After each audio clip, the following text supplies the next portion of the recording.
Donc là, globalement, ils sont en état de torpeur. À un certain stade, en fait, ils restent dans le nid et ils font les morts. Un moment de stress pour les cigogneaux, alors l'équipe de la réserve de l'estuaire doit faire vite pour les attraper.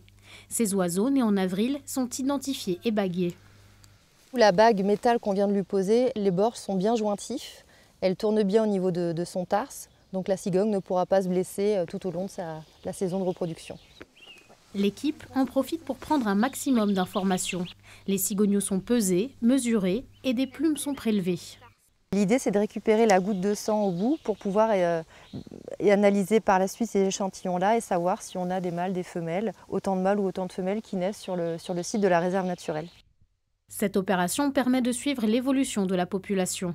Dans les années 70, ces oiseaux avaient presque complètement disparu. Aujourd'hui, 5000 couples nichent en France. La réserve de l'estuaire en compte 70. Ça reste quand même une espèce qui est fragile, comme on a pu le voir dans les années 70. Et donc c'est important de la suivre, de voir si tous les ans elle trouve assez de ressources alimentaires, si elle n'est pas dérangée, s'il n'y a pas de pollution. Donc voilà, c'est quand même une espèce qu'il faut suivre et surtout qui peut du jour au lendemain aussi accuser un déclin. Les petits retrouvent enfin leur nid. Et au dernier moment, on retire. Ces cigognes partiront en migration à la fin de l'été. Plus de la moitié d'entre elles reviendront se reproduire ici une fois adultes.